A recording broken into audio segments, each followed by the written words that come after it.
Welcome back and thank you for your time. Today's lesson is all about breaking ground. This is the most fun part of any project, obviously aside from selling it and making the money.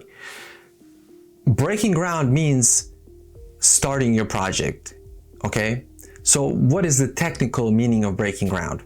In construction, breaking ground refers to the process of literally breaking ground and starting your project. It's excavation, that's the part where you literally breaking ground, but it symbolizes you going from planning and permitting and all that stuff to actually physically starting. By then you should already have obviously picked the project, got all the permits, got all the financing. Now the fun start. This is where you actually physically do it. When it comes to breaking ground or starting a project, this is really, really important, okay? These few minor things that you can do to make your life so much easier during the process of construction or remodel or addition or whatever else you're doing, okay?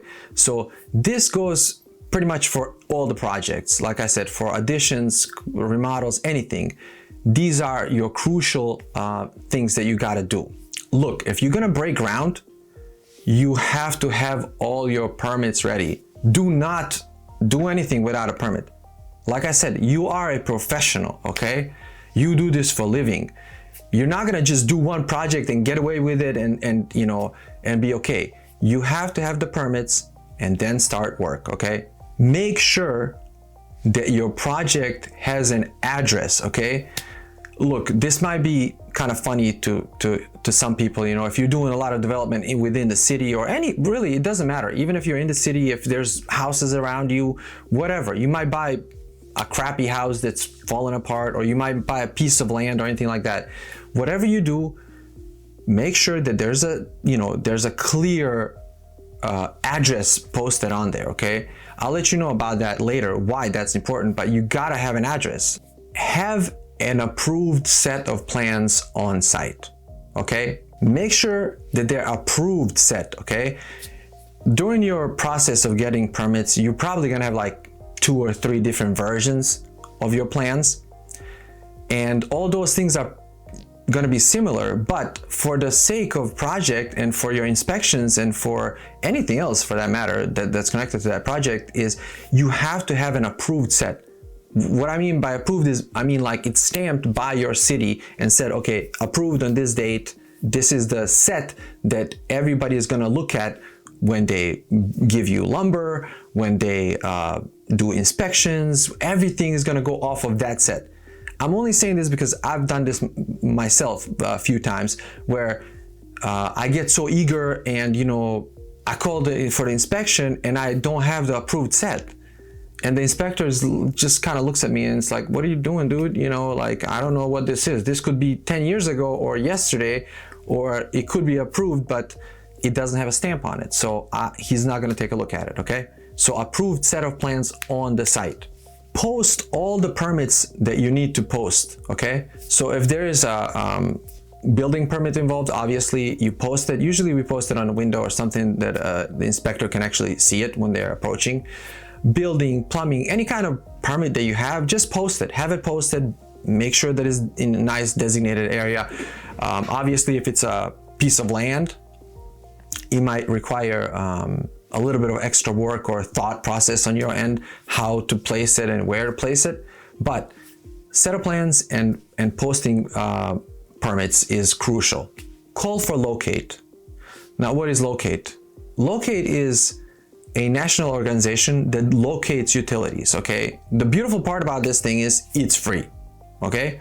And it's used when you're actually doing any kind of excavation or anything, but it's really smart to do that regardless of what you're doing, just so you're aware of where the plumbing, where the sewer line is, where the electricity goes, where the gas line is. It's just a smart step to do, okay? It's free. And if you happen to hit something later, you are going to fix it and they're gonna give you a fine, at least here in Seattle. If you hit something and you didn't call for locate, again, I'm saying it's free, so you should really call it.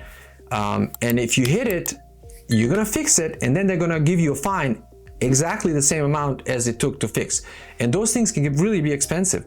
You know, if you're demoing a house, right, and the gas line goes that way and something hits it or you hit it with an excavator, it's gonna be a shit show. You're gonna have to call like emergency. They're gonna come. Oh my God, it's gonna be like $10,000, and then you're gonna get a fine for $10,000 as well.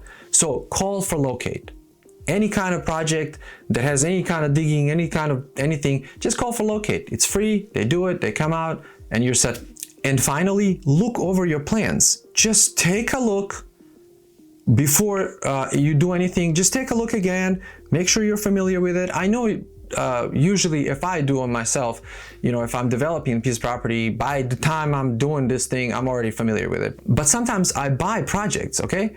And I buy projects with approved set of plans. So I kind of know, okay, you know, clearly it's possible to do whatever the hell they're, you know, approved, but I'm not that familiar with it. So familiarize yourself with the plans, you know, take a look, make sure that you understand what permits you need, and what the plan looks like and everything. Just familiarize yourself with it, okay? In all my videos, I have this thing called key players, okay? Same thing here. Familiarize yourself or find who the key players are. In this case, it's not a lot. You already, you know, work with the architect, engineer in the city and everything, all of that. But for this particular purpose, find out who your inspector is, okay? It's very, very smart to do that. Just look it up. You might have a lot of different inspectors for different things, okay? And when it comes to breaking ground, there's gonna be an inspector that's gonna take care of the site, okay? There's site inspections and then there's building inspections, okay? The building stuff, you really can't mess up too much because you're just working off the plans and the plans are pretty much set in stone, okay? Now, when it comes to the site, oh, that's the guy that you really need to talk to. It's the guy that comes out and looks at all your dirt and all the utilities and everything else. And he's the guy that you actually come out and call when you are breaking ground. So find out who that guy is, site inspector for your site. Figure out who your neighbors are, okay? I have done this many, many years, and I tell you one thing. If there's one important thing about any project that you do anywhere, it is to have good neighborhood relations, okay? There are projects that people are just gonna right out of the gate be pissed at you. I've had projects in here in the city of Shoreline where I was doing like 5-house development, little cottage project, and we actually had to have a meeting, and the whole neighborhood showed up. It was a shit show. But anyways, for most projects, you really don't have that. You're just gonna have neighbors that are gonna find out that you have a project the day that you show up, you know? So talk to your neighbors, introduce yourself, okay? Get their number. Make sure that they know that whatever you are doing is gonna increase the value and the quality of the neighborhood, because that's all they really care about. Look, they're gonna say, oh, it's gonna be noisy, this and that, but that's gonna pass. Everything that you build is gonna be noisy. There's no way to avoid that. But most neighbors are only concerned about, you know, are you gonna get in my property, or are you gonna build something that's gonna make my house be worth less? Now that's what you gotta do, is introduce yourself and explain that you're doing everything to make their houses better and increase value. That's all they care about. And then if there's anything wrong, these people are gonna call you. Give them your number and say, hey, if I'm not here, if you see something funky going on, give me a call, you know? Or, for example, on my last duplex, I couldn't get the water department to come out and give me water in time, and I had to ask my neighbor. And my neighbor was, of course, willing to give me his water, give me anything that I needed, because I was nice to him and I explained everything. And you know, that's what you gotta do. You can do without it, but it's just gonna be a really hard process. That neighbor might get on the phone and call the city all the time and bug you and stop your work and just make it miserable for no reason. Introduce yourself and give them your number and take their numbers, okay? And be respectful.